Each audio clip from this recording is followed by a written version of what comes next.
अभी steel industry में आप जहां जाओगे वहां पहाड़ है बड़े बड़े, स्टील स्लैग, वो स्लैग का उपयोग रोड कंस्ट्रक्शन में कर रहे हैं। तो एक प्रकार से देश की पर्यावरण की रक्षा करने के लिए जो वेस्ट मटेरियल है उसको यूज करने में प्रायोरिटी देना। तो आपको बताऊंगा, एक नई ट्रांसपोर्ट में बस में लॉन्च कर रहा हूं नागपुर में, पहला पायलट प्रोजेक्ट है देश की। एयर कंडीशन बस है, टाटा को ऑर्डर मिला है, उनका जॉइंट वेंचर हुआ है, बहुत अच्छी है। वो बस में 135 लोग बैठते हैं। और ये जो बस है, अगर उसका वीडियो होगा तो दिखा देना, आएगा। वो बस जो है 135 सीटर है, फुल्ली एयर कंडीशन है। उस बस में हवाई जहाज में जैसा चाय पानी नाश्ता मिलता है वो है, उसमें एयर होस्टेस की जगह बस होस्टेस है। और वो बस स्टॉप पर खड़ी रहती है, ऊपर से फ्लैश चार्जर आता है और 20 सेकंड में चार्ज होती है। और उस बस का किराया डीजल बस से 30% कम है। और ये जो बस है, अब ये दिल्ली से देहरादून, दिल्ली से लुधियाना, दिल्ली से अमृतसर, दिल्ली से जयपुर, मुंबई से पुणे, बंगलोर से चेन्नई, सब चलेगी। तो मुझे बताइए कि पूरा इसका जो मेट्रो की कैपेसिटी है उसका खर्चा पर किलोमीटर 550 करोड़ रुपए है। और जो बस मैं आपको बता रहा हूं जिसकी शुरुआत हो रही पायलट प्रोजेक्ट की, उसकी कॉस्ट 2 करोड़ रुपए पर किलोमीटर है। अब मुझे बताओ, देश में छोटे छोटे शहरों में ये बस हो जाएगी तो आप गाड़ी नहीं यूज करोगे, आप एग्जीक्यूटिव सीट में लैपटॉप में टीवी देखते हुए आप बस में चलोगे। और टिकट रेट डीजल बस की तुलना में 30% कम, और ऊपर से चाय पानी नाश्ता खुशी से जा रहे हो। तो आने वाले समय में टेक्नोलॉजी के कारण बहुत रिवोल्यूशन हो रहा है। तो ये कॉस्ट इफेक्टिव और एक से दूसरी अभी मैंने पानी पे उतरने वाला हवाई जहाज लाया था, मैं खुद बैठा समुद्र में उतरा था। अब वो आ रहा है एमपीबीएस सी प्लेन, तो यहां से एक तालाब से उड़ेगा कहीं और, देहरादून में कोई गंगा के पानी वहीं उतरेगा, वहां से उड़ेगा तो और कोई श्रीनगर के लेक में उतरेगा। तो रिवोल्यूशन होगा। अभी मैं रोपवे केबल कार बना रहा हूं, देखो आपको आश्चर्य होगा कि केदारनाथ में हम लोग में 360 रोपवे केबल कार और फेनिकुलर रेलवे बना रहा हूं। अब केदारनाथ की रोपवे है 5000 करोड़ की, और हमने टेंडर निकाला तो जो जिसको मिला है वही पूरा इन्वेस्ट कर रहा है 5000 करोड़, और पैसा हमको 800 करोड़ रुपए साल की रॉयल्टी दे रहा है। 800 करोड़, मैंने एक रोपवे बनाकर मैं 800 करोड़ रुपए कमा रहा हूं, इन्वेस्टमेंट जीरो। ऐसे मैं अनेक रोपवे केबल कार, अभी धौला कुआं से मानेसर, उसकी कल मेरे यहाँ मीटिंग है, अध्ययन कर रहे हैं। तो बहुत सी टेक्नोलॉजी, हवा में चलने वाली डबल डेकर बस चलाने का विचार है। इतने सारे आइडियाज आते कैसे हैं आपको? देखो, एक बात मैं आपको बता देता हूं, एक तो मैं राजनेता हूं, नई नई बातें बता रहा हूं, तो आप रिकॉर्ड कर लो, और ये सब लोगों को भी और पत्रकारों के रिकॉर्ड कर लो। और मैं जो जो बोला हूं अभी तक 11 साल में, मैंने बोली हुई एक भी बात अगर नहीं हुई होगी तो ब्रेकिंग न्यूज लगा लो। मैं बोल रहा हूं वो 100% प्रूवन आपको दिखा सकता हूं, और इसलिए मैं हवा की बात नहीं कर रहा हूं। आप विश्वास रखिए, ये देश में क्षमता है, इस देश में अच्छे इंजीनियर्स है, ये देश प्रगति और विकास में पूरे विश्व को मार्गदर्शन कर सकता है, विश्व गुरु बन सकता है। ये आप सब में क्षमता है, मैं निमित्त हूं, मैं केवल उसको एक्सेलरेट करने की। साइंस एंड टेक्नोलॉजी बदलती रहती है, रिसर्च ये कंटिन्यूअस प्रोसेस है।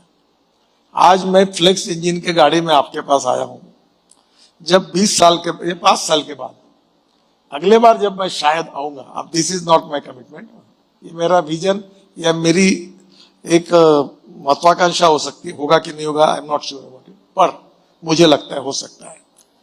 अभी 5 साल के बाद अशोका होटल में जब मैं आऊंगा तो मेरे घर में ड्रोन में बैठूंगा, ड्रोन हवा में उड़ेगा और मैं यहां उतरूंगा और फिर आपके कार्यक्रम में।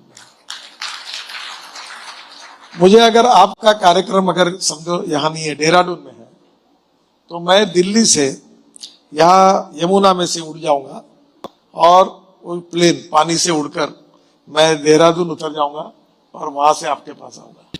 तो परिस्थिति में लगातार चेंजेस हो रहे हैं। आप देखो, आज से ये जो महिलाएं और पुरुष जो कपड़े पहने हुए हैं, अगर 100 साल पहले अगर ये कार्यक्रम होता तो क्या होता, कैसे कपड़े रहते हैं।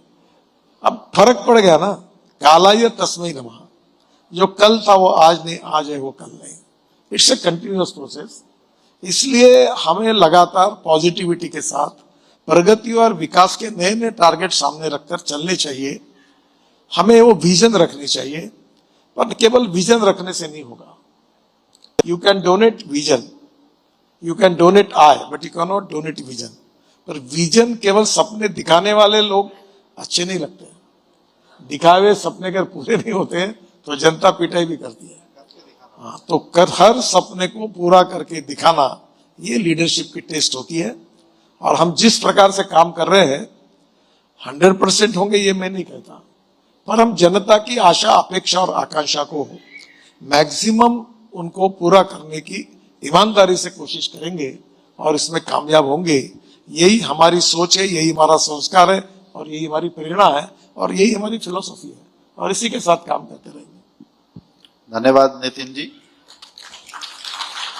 भारत की परिवहन व्यवस्था सुरक्षित कैसे होगी, टिकाऊ कैसे होगी, आधुनिकता का मेल हमारी आवश्यकताओं के साथ कैसे होगा, जो 3 डायमेंशनल अप्रोच हम कह सकते हैं, वो 3 आयामी विश्लेषण आज आपके कहने में हमें मिला है।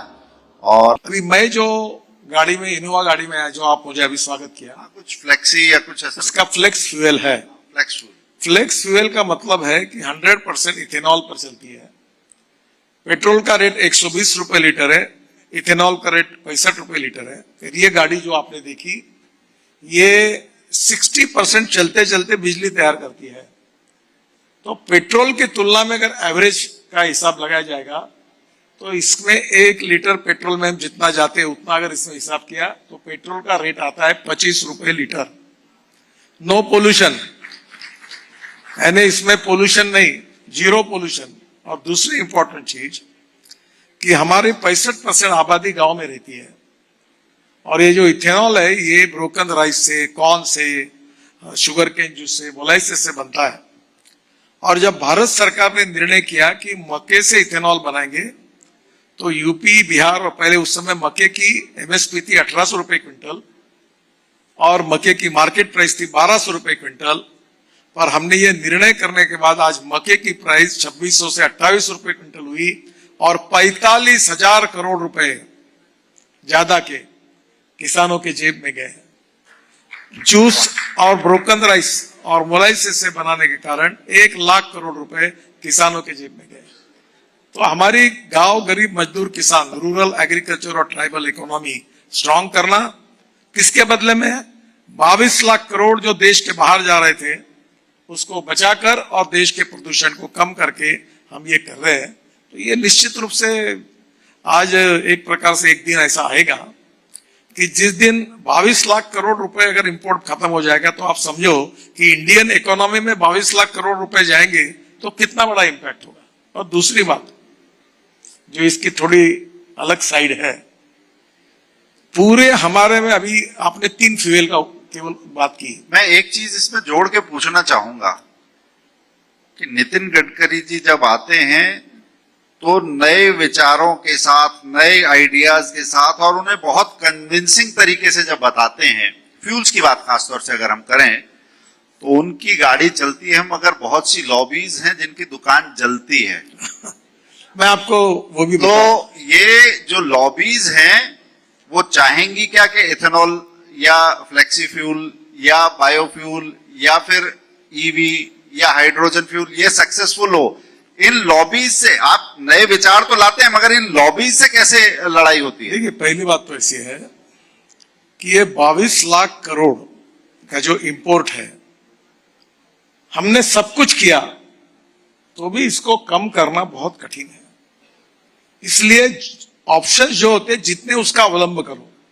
इसमें इथेनॉल का ऑप्शन है। अभी मैंने मेरे घर पर ये एग्रीकल्चर इक्विपमेंट वालों की 4 दिन पहले मीटिंग हुई। अब इथेनॉल से आइसोब्यूटेनॉल बना है, उसकी टेस्ट चालू है ARI पुणे में। और मैंने सब ट्रैक्टर के कंपनियों के मालिकों को बुलाया और मैंने उनको कहा कि डीजल बहुत हजार्डस है, पोल्यूशन करता है, कॉस्टली है, इंपोर्ट होता है, आप ये फ्लेक्स इंजन क्यों नहीं लगाते? आइसोब्यूटेनॉल पर उसमें CNG ऐसा हाइब्रिड फ्लेक्स आप क्यों नहीं तैयार करते? और उन्हें मान्य किया। और हमारे यहाँ अभी अगर ये आइसोब्यूटेनॉल मैंने एक प्रकार से इथेनॉल के आगे 2 स्टेप्स हैं, और सीएनजी अब पंप से आ रहा है। तो ये करेंगे तो एक एक किसान के जिसके पास ट्रैक्टर है उसके साल के 1.25 लाख से 1.5 लाख रुपए बचेंगे, और देश का प्रदूषण जो डीजल के कारण था वो बंद होगा। अब प्रश्न ऐसा है कि इतने इसमें जो है इथेनॉल केवल फ्यूल नहीं है, मिथेनॉल है। मिथेनॉल कोयले से तैयार होता है, कोयले से यूरिया तैयार होता है, कोयले से मिथेनॉल तैयार होता है, और कोयले से डीएमई, कोल गैसिफिकेशन से डीएमई तैयार होता है। ये डीएमई जो है वो अमेरिका में 30 to 40% एलपीजी में डालते हैं। तो अगर हमने डीएमई तैयार किया तो हमारी गैस सिलेंडर की कीमत 150 से 200 रुपए कम होगी, और एलपीजी इंपोर्ट करने की जरूरत नहीं पड़ेगी। अब जो मिथेनॉल है, अभी आपने मुझे जैसा बोला, एक बार डॉक्टर सारस्वत साहब को बुलाओ, नीति आयोग में जो है, मैंने खुद कर्नाटक में, बेंगलोर में, कर्नाटक स्टेट रोड ट्रांसपोर्ट की 15 बसेस डीजल में 15% मिथेनॉल डाल के इस 3 महीने के लिए लॉन्च की, और वो प्रोजेक्ट सक्सेसफुल हुआ।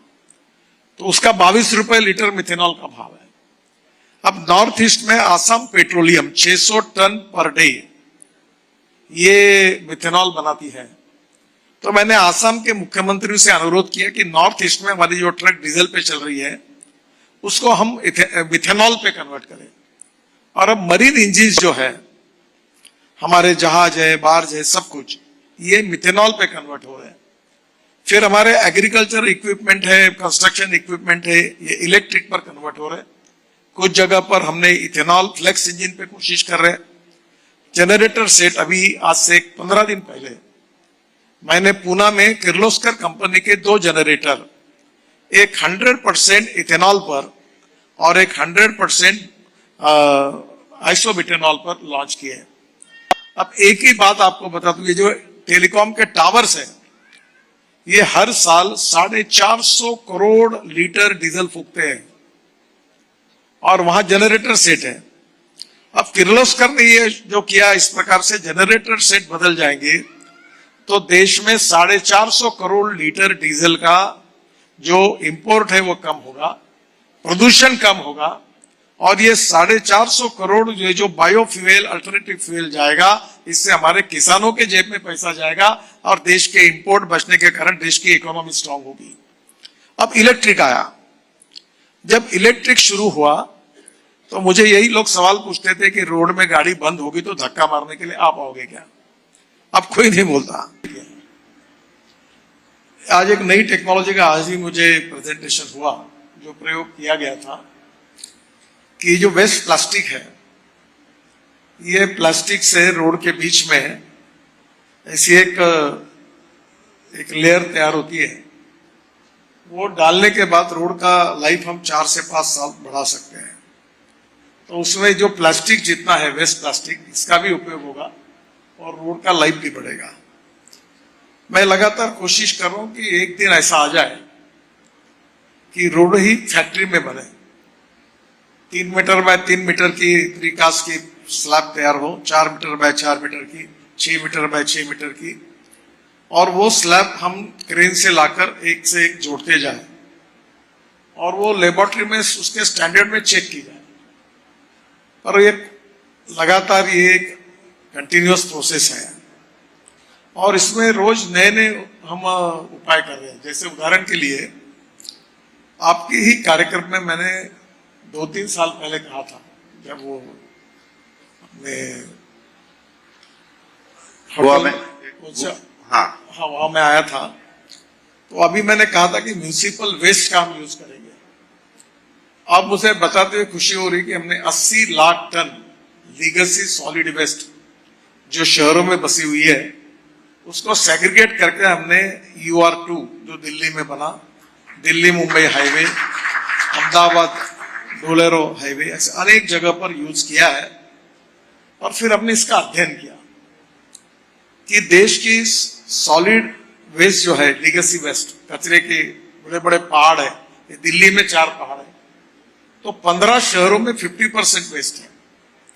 और ये कहाँ इसका मार्किंग किया, और हमने अब योजना तैयार की है कि पूरी वेस्ट हम 2027 तक हम पूरी वेस्ट रोड में डाल देंगे और देश को ये कचरे से मुक्त करेंगे जो हल म्यूनिसिपल कारपोरेशन